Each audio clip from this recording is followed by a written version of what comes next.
Hi, this is Amelia and Elizabeth from twinmusics.com. We are here with Joey from Armored Saint. Thank you for having this interview with us today. We really appreciate it.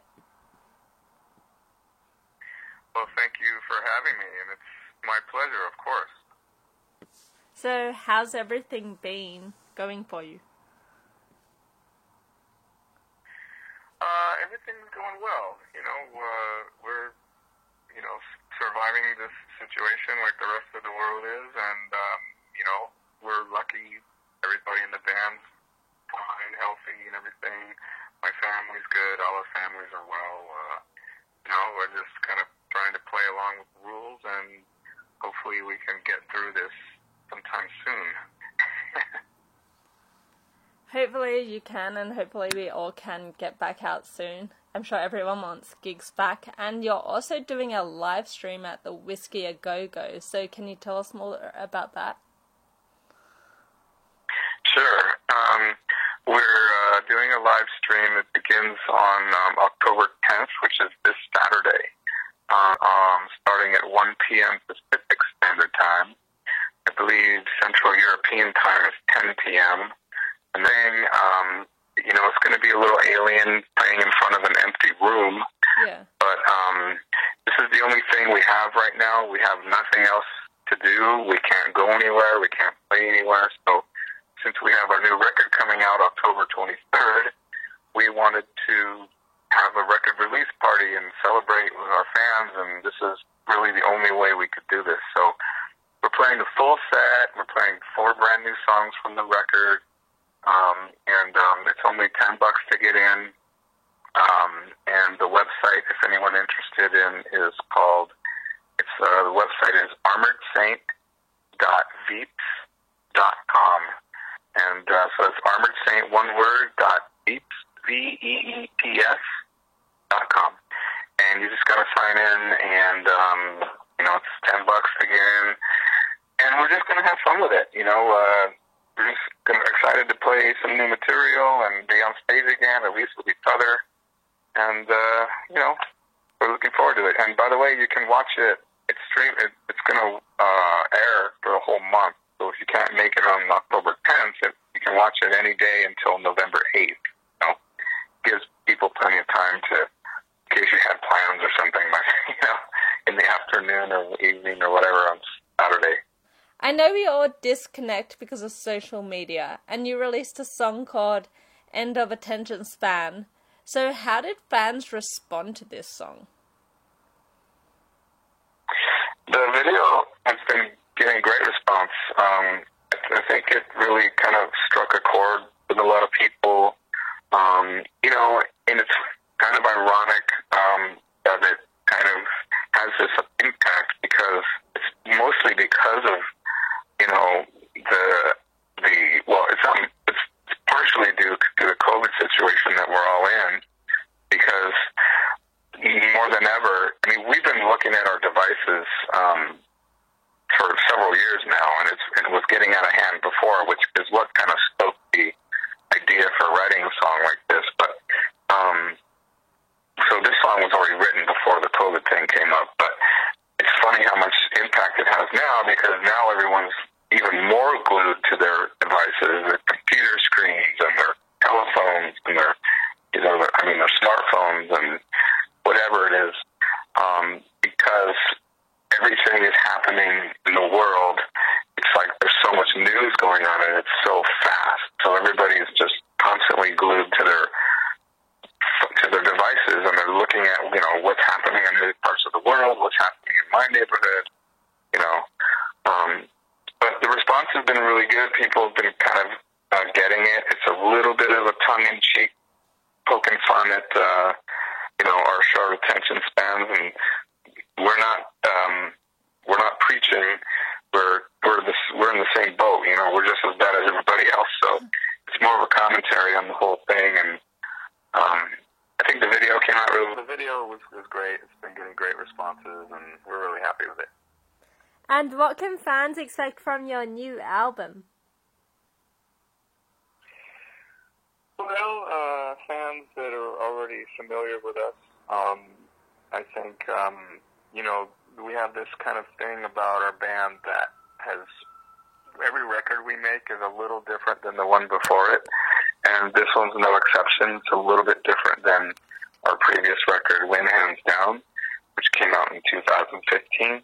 This one is a little different in ways that are like, I don't know, I feel like maybe we kind of pushed the envelope a little bit on some of the arrangements of the songs, and we kind of experimented with some different stylings a little bit, but nothing too drastic really, just kind of us exploring avenues that maybe we've even touched on earlier.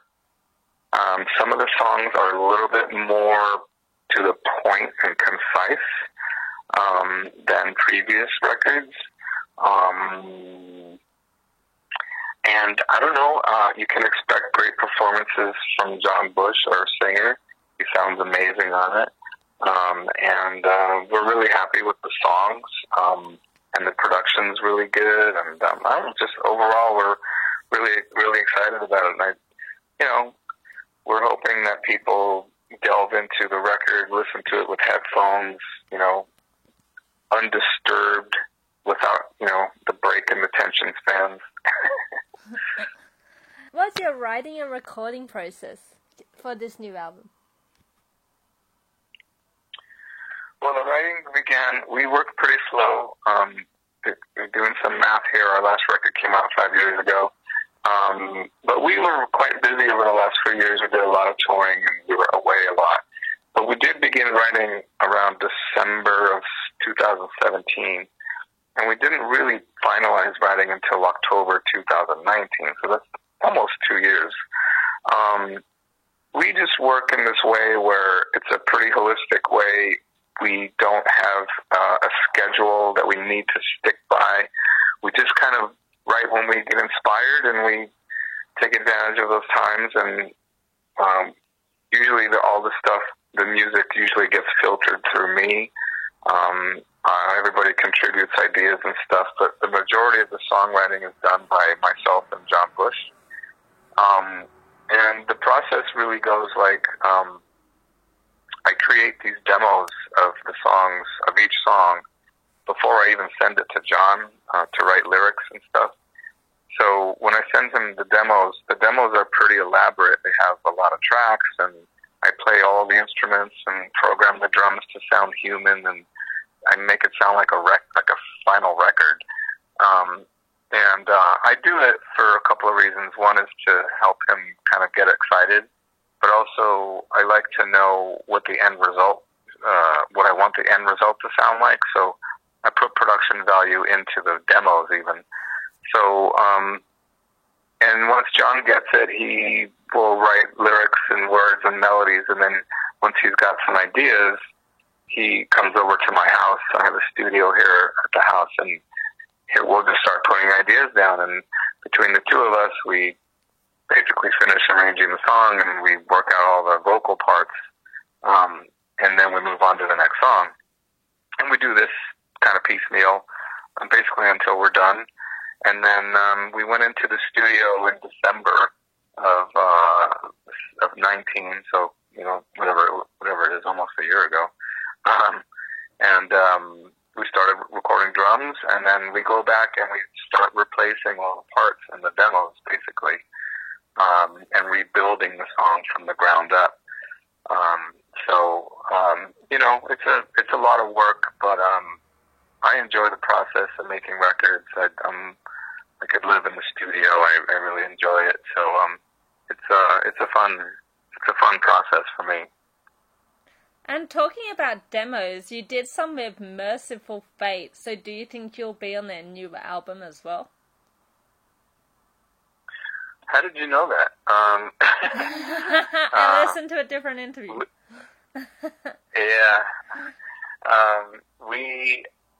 There's talk about that. I mean, I have played on a demo, but they are still writing, and there's still plans to do some summer festivals next year in 20. But they're still trying to figure out what they're going to do musically and finish the writing and stuff. They have have mentioned to me if I was interested, would I be available? And I said, well, it looks like I will be available. I mean, unless I'm touring, which I'm not touring. So I do have time. So it's a possibility I could be playing the record when it comes time for that. But that's a bridge I haven't got to yet. So we'll see what happens. That's awesome. I hope to hear you on that album as well. It would be cool. Yeah, it would be cool. Yeah. And we'll ask you our signature questions. So if you could have any band perform one of your songs, which band would it be? Which song would it be? And would it be in your style or their style? Oh, that's a good question. Thank you. I guess I'd like to hear a totally weird ambient version of a song by Godspeed You Emperor, and it would be let's do Pay Dirt by Armored Saint in a totally ambient way by Godspeed You Emperor. That would be pretty weird. That would be cool to hear. I'm not sure cool, but it would be cool just for the fact that band would do it, and I'd want them to do it in their style. And I'm sure they would do a really interesting version of it. Definitely. And how do you balance so many bands? You're also in Motor Sister with Scott Ian, and you toured with Anthrax for a while. I guess I like to be overworked. I don't know. It hasn't been too hard. Sometimes it gets a little crazy when you're almost required to be in two places at once. But I just enjoy playing with a lot of different people. And so my work with Fates Warning is very important to me.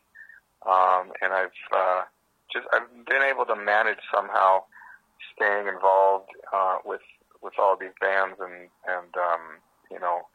it's really I think the biggest key for me is just to have a really clear vision of foresight, what's coming down the pipe, and make sure that nothing's getting in the way. There have been a few times where things got in the way, and it was a little stressful, but for the most part, I've been pretty lucky with all that stuff so far. Again, it just takes a lot of planning in order to do it. Merciful Fate. Are those dates going to be rescheduled? It must be exciting to go out with King Diamond and Hank Shermann. Absolutely. We've been, I guess the dates were supposed to happen this summer, but they've been rescheduled for 2020. I believe almost all of them. So that's still on the books as far as I know. And, I would be really excited to be able to do those dates. I was a fan from the EP, basically. They were, when I was 19, when Armored Saint first formed in 1982, back in those days, we didn't have internet and didn't have anything really. So I used to write letters to pen pals you would get in the back of Kerrang! Magazine or Sounds Magazine or something, and you would find these pen pals that you could write to, literally pen and paper. and I kind of got in this little tape trading circle back then, and one of my friends that was in Holland sent me a cassette of Nuns Have No Fun EP, and I played the crap out of that cassette for a year or two, and it was a big part of my time at that time. So to fast forward until now, it's wild. I ran into King Diamond at a Fates Warning show. He came to see us in Texas, and we're friends. He knew me. We've known each other for quite some time. And he pulled me aside and he says, "Hey, this is a situation with Timmy, and he might not be able to go on tour. Would you consider filling in if you can't do it?" And I was like, "Wow. I mean, sure. I'm sure I will. I'll take it. I'll certainly do it. Thank you for it. I was honored that he asked me. But along the way, I was all the time thinking that Timmy will get better. He'll be fine, and I'll be in the wings waiting in case he can't do it. But I'll see what happens. But unfortunately, a couple months later, we got the news that he did not survive, and it was terrible news, and it was just devastating. And the guys reached out to me about a month even after that, and they said, "Hey, we still have to move forward. Are you still available?" And I said, I told you I was, so I'm in. So hopefully this tour happens in summer, and I can look at myself on the stage with King Diamond and Hank and just go, wow, what a crazy circle. Like, I would have never imagined in a million years that back when I was 19, that 40 years from now you're going to be on stage with these guys. It will be pretty surreal. It would definitely be awesome to be on stage with King Diamond. I couldn't imagine it. That would be so awesome. Yes. Yeah. And you also went on the Ride the Lightning tour with Metallica. Could you tell us a story from that? Sure. Well, I don't have anything really specific. We had known each other before that, so we were friends when we went out on the tour, and we had a blast with those guys because we had a lot in common with them, and not so much with Wasp. They were a little bit older than us, but us and the Metallica guys we'd hang out all the time. Totally did a lot of partying together, and just had a blast. They used to invite us on stage at the end of their set to sing along to Creeping Death, that part at the end, and so it was almost a nightly thing, and one night in Texas, Cliff, motioned me over, come on out, you got to come sing the ending of Creeping Death. So ending comes out, I go up to his mic, and me and him are singing on the mic, and then I finish the part, and it goes into the very fast part at the end of the song. Well, rather than going back to the side of the stage, I turned around and I did a backflip into the audience, like literally just, heels over my head, complete backward somersault into the crowd, and luckily they caught me. Otherwise, I could have broke my stupid neck. Oh. But it was awesome. Like, just what an awesome moment. Just, you caught up in this energy, and then I was like, I don't know what compelled me, but I just turned around and I just jumped in the crowd, and I got totally tore up, and then the roadies came and pulled me out, and it was awesome. That's so cool. And yeah, it was fun. Last question, is there anything else you would like to say to your fans? Well, sure. I always want to say thank you to our fans. We have a lot of fans from day one until more recently, and fans have been super loyal with us. We're our band is kind of specific and we're kind of our own thing, and our fans are no exception. Our fans are very special. We're just really grateful that they've supported us through all this time and to continue to support us and follow us through thick and thin. We've had a lot of ups and downs. We've gone through some changes. And, we're really grateful for that. So we can't thank them enough, because without fans, we got nothing. So we always tip our hat to you guys. So thank you. Awesome. Thank you so much for this interview today. We really appreciate it. No problem. Thank you, Amelia and Liz, and good luck with your new radio station. Thank you.